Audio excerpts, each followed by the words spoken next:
Bismillahirrahmanirrahim. Assalamualaikum warahmatullahi wabarakatuh. Selamat pagi anak-anak semua kelas 1 Amanah, kelas 1 Fatona dan juga kelas 1 Sidik. Berjumpa lagi dengan Bu Vivi. Hari ini kita masih belajar di tema 6, lingkungan bersih, sehat dan asri, subtema 3 dan 4. Baiklah anak-anakku semuanya, sebelum kita mulai pembelajaran pada pagi hari ini, marilah kita membaca basmalah dulu bersama-sama. Bismillahirrahmanirrahim. Tanpa berlama-lama, mari kita masuk ke materinya.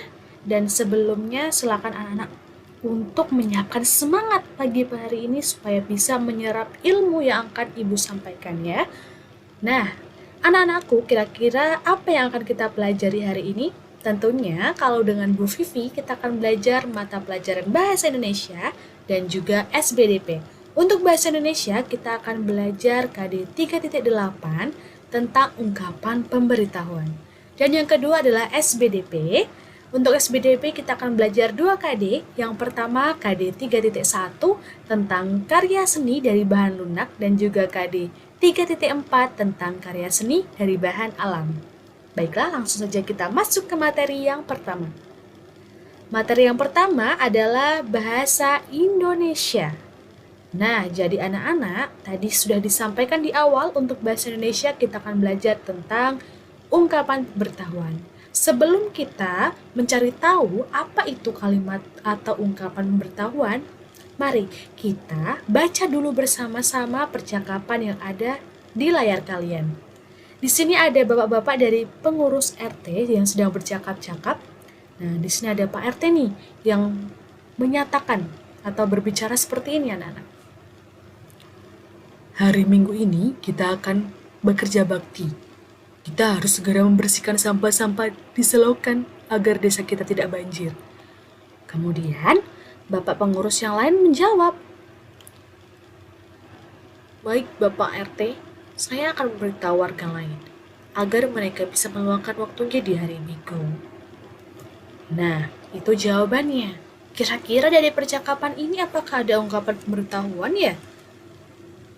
Nah, anak-anakku semuanya, dari percakapan yang dilakukan oleh pengurus RT tadi, ternyata ada ungkapan pemberitahuannya, yaitu ketua RT memberitahukan pada warga bahwa akan diadakan kerja bakti. Nah, yang mana ungkapannya? Kok tiba-tiba Vivi bilang kalau ungkapan pemberitahuannya adalah Pak RT yang memberitahu pada warga akan ada kerja bakti. Nah, di sini nak, jadi ungkapan pemberitahuannya sudah ada di awal, yaitu Pak RT bilang, hari Minggu ini kita akan bekerja bakti. Nah, itu adalah ungkapan pemberitahuan. Jadi, sebenarnya apa itu ungkapan pemberitahuan? Ungkapan pemberitahuan merupakan suatu kalimat atau ungkapan yang berisi sebuah informasi.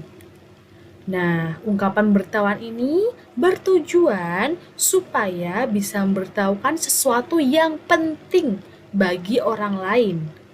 Jadi yang memberitahukan, jadi misalkan Bu Vivi ini memberitahukan bahwa besok minggu depan sudah akan ulangan tema 6. Nah, itu adalah ungkapan pemberitahuan karena ini adalah suatu hal yang penting bagi anak-anak semua informasinya. Seperti itu ya. Kemudian, kira-kira ciri-ciri ungkapan pemberitahuan itu seperti apa? Yang pertama, disampaikan dengan lugas dan jelas seperti itu ya. Jadi penyampaian ungkapan pemberitahuan itu jelas. Yang kedua, bahasanya mudah dipahami dan tidak bertele-tele. Jadi langsung ke intinya apa maksudnya. Dan yang ketiga, ada informasi yang penting dalam ungkapan pemberitahuan itu. Baiklah, kira-kira bagaimana contoh penggunaan ungkapan pemberitahuan dalam kalimat yang biasa kita temukan dalam bacaan di buku maupun dalam soal? Nah, yang pertama ada Siti menyapu halaman rumah setiap hari. Jadi ini menjelaskan, pemberitahuan itu menjelaskan sesuatu ya. Jadi ini yang menjelaskan bahwa Siti sedang menyapu halamannya atau selalu menyapu halamannya setiap hari. Itu adalah ungkapan pemberitahuan. Yang kedua, sampah yang dibuang di selokan dapat menimbulkan banjir. Nah, ini juga termasuk ungkapan pemberitahuan karena mengandung informasi penting. Kemudian yang ketiga dan keempat ada kalimat Fitri terlambat datang ke sekolah. Kemudian juga ada Dedi gemar bermain sepak bola. Jadi ini adalah sebuah ungkapan yang memberitahukan suatu informasi kepada orang lain. Kalau misalkan dalam sebuah kalimat. Selanjutnya anak-anak, bagaimana contoh penggunaan ungkapan pemberitahuan dalam sebuah poster? Jadi ungkapan pemberitahuan ini selain bisa disebutkan dalam kalimat atau dalam percakapan sehari-hari, juga bisa tertuang dalam sebuah poster. Seperti apa posternya? Misalnya contohnya seperti ini. Nah, jadi ada gambar kucing, kemudian ada tanda merah di sini. Apa artinya kok kucing ada merah-merahnya ini? Artinya adalah dilarang membawa hewan peliharaan. Biasanya tanda seperti ini itu ada di bandara atau di mall. Jadi tidak boleh membawa hewan peliharaan seperti itu. Kemudian juga contoh yang lain adalah gambar ini. Jadi dilarang membawa makanan dan minuman dari luar. Biasanya ada di waterpark, kemudian ada di mall juga ada sebenarnya ya. Jadi kalau ada sebuah restoran itu biasanya tidak boleh membawa makanan dan minuman dari luar restoran itu. Misalnya seperti itu. Nah, baiklah anak-anakku, kita lanjut ke materi yang kedua, yaitu SBDP. Nah, SBDP itu adalah seni budaya dan prakarya. Baik, kita masuk ke materi yang pertama. Tadi di SBDP ada 2 KD, KD 3.1 dan 3.4. Tadi untuk KD 3.1 itu kita belajar tentang karya seni dari bahan lunak. Nah, untuk membuat karya seni dari bahan lunak, kita bisa menggunakan 2 bahan yang mudah dicari di antara bahan lunak yang lain. Jadi kita bisa menggunakan tanah liat yang pertama, dan yang kedua kita bisa menggunakan plastisin. Nah, ini contoh tanah liat, nak. Dan yang ini adalah plastisin. Nah, ini adalah 2 bahan lunak yang biasa digunakan untuk membuat sebuah karya seni yang mudah dijumpai di lingkungan kita, seperti itu. Nah, untuk contohnya sebenarnya bisa menggunakan tanah liat ataupun plastisin. Tapi kalau plastisinnya lebih mudah nak membuatnya. Jadi kalian tinggal beli di toko, nanti kalian buat sesuai keinginan kalian bentuknya. Kalau tanah liat itu nanti ada prosesnya. Nah, contohnya kita akan coba untuk tahu bagaimana cara membuat karya dari tanah liat. Untuk bahannya yang kita perlukan adalah tentu saja tanah liat. Untuk alatnya yang kita perlukan adalah cetakannya, cat warna, dan kuas. Jadi cetakan ini bergantung bagaimana kita menginginkan karya kita itu dibuat seperti apa. Kalau menggunakan cetakan itu biasanya untuk membuat hal-hal yang seperti ini, seperti membuat daun dan lain-lain. Tapi ada karya seni seperti gerabah yang tidak perlu menggunakan cetakan ya. Nah, bagaimana nih cara untuk membuat karya dari tanah liat? Yang pertama, kita tentunya harus menyiapkan adonan tanah liat dan cetakan yang kita inginkan. Yang kedua, kita masukkan adonan tanah liat tadi ke dalam cetakan yang sudah kita siapkan hingga penuh sesuai dengan cetakannya. Yang ketiga, kita lepaskan tanah liat dari cetakannya. Setelah kita lakukan penekanan, sebelumnya ketika kita masukkan adonan tanah liat ke dalam cetakan itu kita tekan-tekan ya. Kalau sudah membentuk sesuai dengan cetakannya, baru kita lepaskan dengan hati-hati. Selanjutnya, kita keringkan hasil cetakan itu dengan dijemur atau dibakar hingga kering. Dijemurnya ketika siang hari supaya mendapatkan sinar matahari yang panas. Selanjutnya, kita menyiapkan cat warna dan kuas untuk memberi warna pada hasil cetakan yang sudah kering tadi. Kalau sudah kering, hasil cetakannya tadi kita hias dengan cat warna yang sudah kita siapkan. Itu kita hias sesuai dengan keinginan kita dan kreativitas kita. Dan kalau sudah, kita keringkan lagi hasil pewarnaannya tadi dengan cara dijemur di bawah sinar terik matahari, seperti itu. Nah, dari cara pembuatan ini, kita bisa mendapatkan beberapa karya dari tanah liat yang sudah Ibu sediakan untuk anak-anak. Jadi contohnya seperti ini.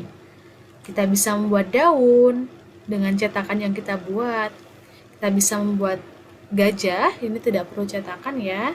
Kemudian ini ada bunga. Nah, ikan ini perlu cetakan, ada ikan hiu juga dan ini ada di sini.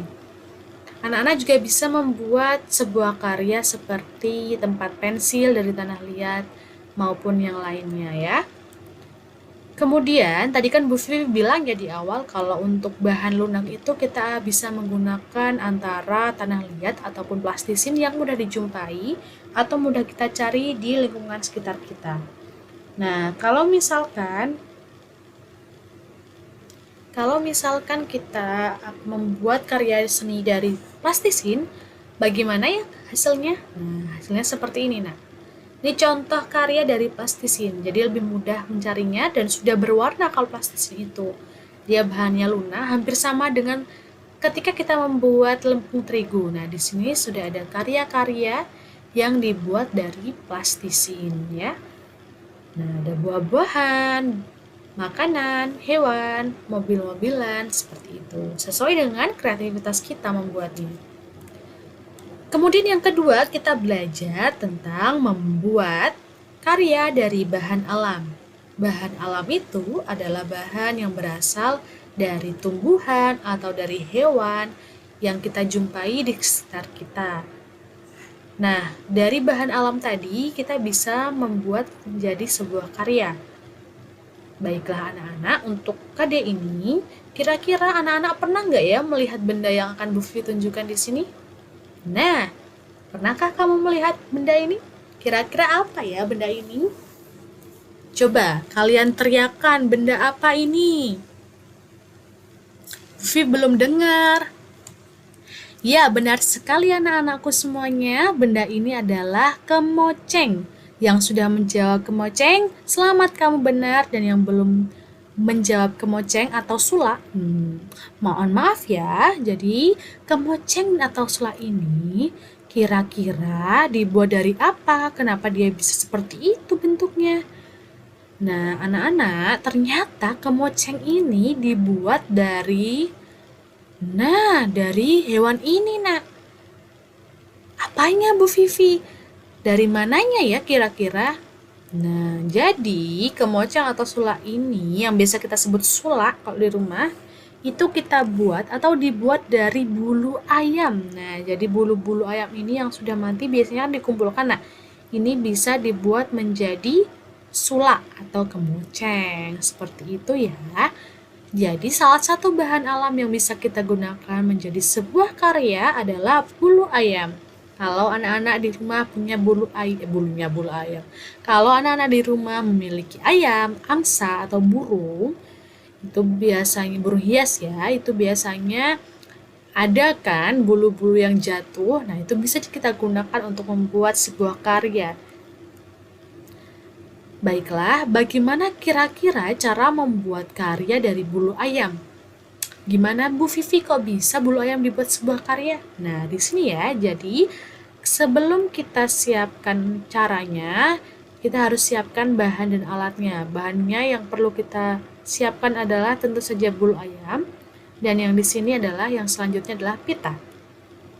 Kemudian yang selanjutnya alat yang kita perlukan adalah lem, pensil, dan juga gunting.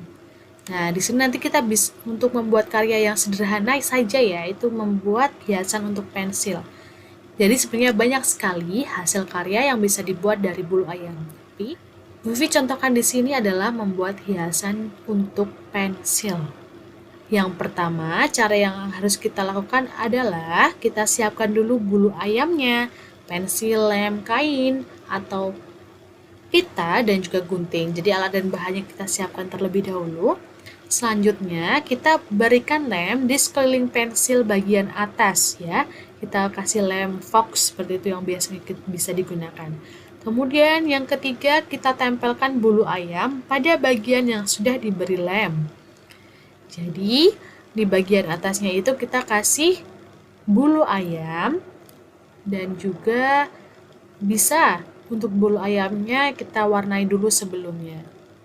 Kemudian kita tempelkan kain flanel atau pita supaya lebih rapi dan menarik. Yang terakhir, kalau sudah selesai, sudah. Itu kalian bisa tambahi hiasan lain, kalian bisa tambahi dengan mata seperti ini atau dengan hiasan yang kalian inginkan. Nah, kira-kira hasil karya dari bulu ayam itu selain pembuatan hiasan untuk pensil itu apa saja? Nah, di sini Bu Vivi sudah siapkan. Yang pertama, kalian bisa membuat seperti ini ya. Kalau bahasa zaman anak-anak gaul sekarang itu namanya dream catcher. Ini pembuatan dream catcher ya, dengan menggunakan bulu ayam, bulu angsa, bulu burung. Nah, kalau ini gelang, nah ini adalah yang dibuat oleh masyarakat Papua, olah-olah ini ya, gelang dari bulu burung cendrawasih. Kemudian ini contoh hiasan untuk pensil ya. Dan yang ini adalah hiasan kepala dari pembuatannya ini dari burung merak nih, bulu burung merak ya anak-anakku. Jadi selain pembuatan pensil, bulu ayam ini bisa atau bulu unggas ya, kita bisa juga buat untuk gelang atau hiasan yang lainnya yang menari. Baiklah anak-anakku, untuk hari ini karena materinya sudah selesai, tugas bagi anak-anak semua. Yang pertama, bahasa Indonesia, silakan anak-anak mengerjakan buku pendamping 1F halaman 62, kegiatan 1, hanya bagian mencentang kalimat saja ya. Jadi kegiatan satunya itu tertulisnya ada 2, tapi kalian mengerjakan yang bagian bawah saja yang mencentang kalimat. Kemudian halaman 63, bagian B. Jadi di setelah mencentang kalimat itu nanti ada di halaman 63 bagian B. Untuk pembuatan kalimat ungkapan pemberitahuan. Selanjutnya untuk tugas SBDP, anak-anak membuat karya dari plastisin minimal 2 benda, bisa lebih sesuai dengan kreativitas anak-anak seperti apa, dan difoto proses pengerjaannya seperti biasanya. Jadi dalam satu foto itu kalau bisa anak-anak buat prosesnya, mulai dari menyiapkan bahan, kemudian membuatnya, dan setelah hasilnya jadi seperti apa. Jadi ada proses pengerjaannya. Kemudian maksimal pengumpulan tugasnya untuk bahasa Indonesia Jumat 26 Februari 2021 pukul 22.00. Untuk SBDP hari Selasa 2 Maret 2021 pukul 22.00. Jadi ada waktu 1 pekan lagi untuk anak-anak buat karya plastisin. Kalau bisa segera mungkin, lebih baik dikerjakan segera, tidak usah menunda-nunda ya. Jika diberi tugas dengan waktu yang lama 1 pekan, itu bukan berarti anak-anak menjadi malas-malasan mengerjakan. Gitu, ibu berikan waktu supaya anak-anak bisa menyiapkan bahan-bahannya, seperti itu. Nah, anak-anakku, untuk hari ini cukup sekian dulu. Jadi sekali lagi, ibu ingatkan bagi kalian, di sini sekalian ibu memberikan suatu ungkapan pemberitahuan bahwa hari Rabu 3 Maret 2021 kita akan melaksanakan ulangan harian tema 6 ya. Jadi siapkan dari sekarang untuk belajar, dan juga setelah itu minggu depannya mulai tanggal 8 Maret anak-anak akan melaksanakan PTS secara daring ya. Baiklah, untuk hari ini cukup sekian dulu. Marilah kita baca hamdalah bersama-sama. Alhamdulillahirabbil alamin. Terima kasih anak-anak, tetap semangat belajar di rumah. Sampai berjumpa lagi di materi selanjutnya. Wassalamualaikum warahmatullahi wabarakatuh.